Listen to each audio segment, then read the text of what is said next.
What's up, family? This is your man, not your boy. Go black to Africa. Let me ask you a question. America's under attack. Bombs are dropping. They hit Washington, D.C., hit a critical military bases, let's just say. People become frantic and begin to flee. Which country would you flee to? Mexico or Canada? Well, that's an interesting question because I'm quite sure many people, depending upon where they live, the closer the better, right? You would think. And I know this is just a scenario, but many people don't think about it or give thought to, well, what if I had to flee?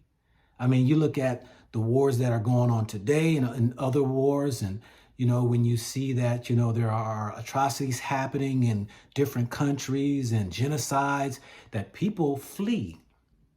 And the big question is, which direction do you go?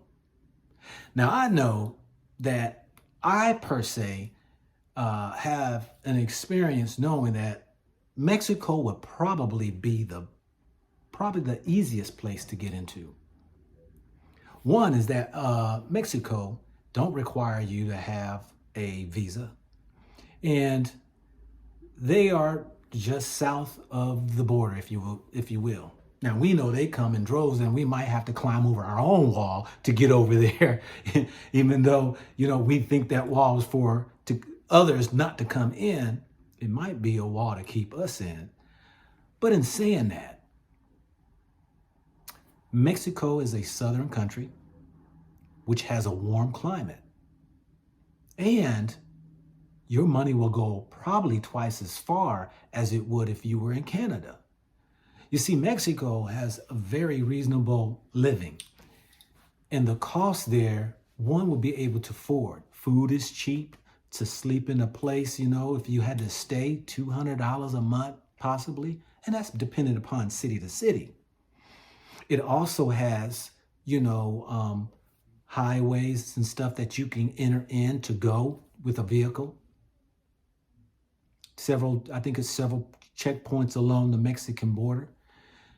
But those advantages can lead you on a long journey versus a place that if you don't have the money to take care of yourself, that you might find yourself struggling to maybe find places that you can stay, or you might have to go into a refugee camp.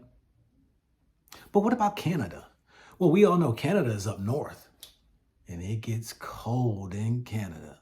Is that going to Canada, is very expensive in Canada. Your dollar would not even go far in Canada like it would in Mexico.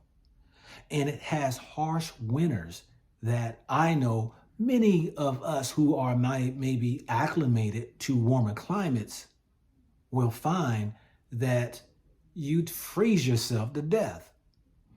Now, there again, for those who are probably living in the southern plains of America, would probably go to Mexico. But many people think probably Canada would be better. Now, I've been to Canada several times, and I find that whether it's Toronto, or whether it is, Victoria or, Ontario, these places here could cost you more money than you would find that in Mexico. Now, both countries, you need a passport to enter in. But I'll tell you this right here. If war was to happen, I believe many people would probably go to Mexico.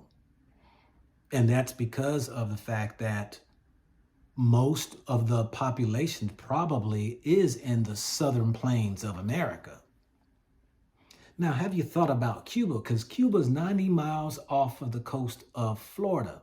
I'm quite sure they'd have boats, and maybe some people will be trying to go to Cuba, especially a lot of the Cuban community in Florida. And maybe some of the Haitians, maybe down there, will try to go back to Haiti. Not sure, but so that many people probably would get on planes. What country would you go to? Where around the globe would you go? Do you have an alternate place? Do you know people in different places? Because I'm quite sure planes will be taking off, evacuating.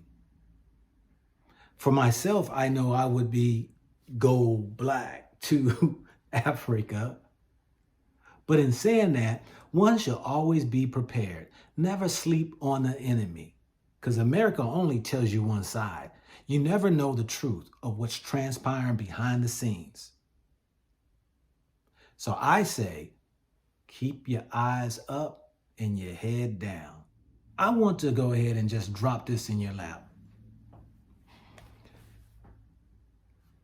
During wartime, sometimes you have to expect the unexpected. And we, being comfortable in America, believe that, nobody can touch us. But our biggest threat has always been Russia, because Russia holds the most nuclear bombs.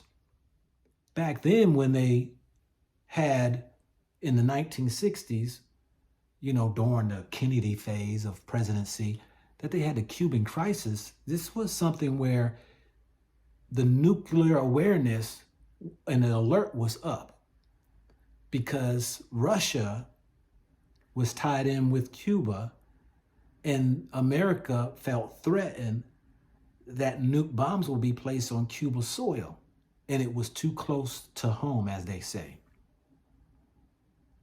Now, we don't know whether or not Cuba has nuclear weapons, even though we say they don't, from, of course, investigating, and, we have the satellites in the sky to watch everything.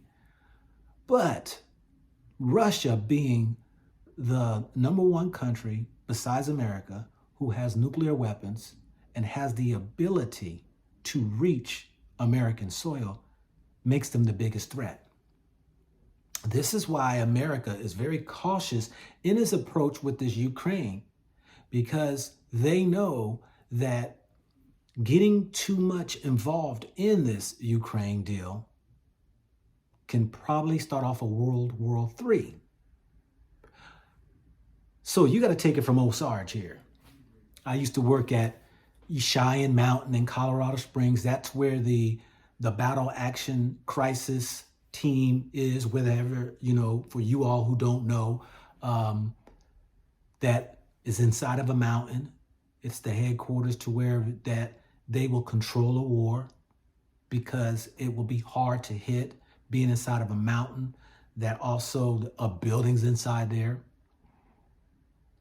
But a place that I have worked in, like there, and worked in other places, I have gathered that we are very much equipped on a defense side to watch what might be going on in Russia as well as around the world. But I say this: if you were caught in the middle of a war and you had to flee, which direction would you go? This is your man, not your boy. Go black to Africa. Think about it, think about it, think about it, think about it, think about it, think about it.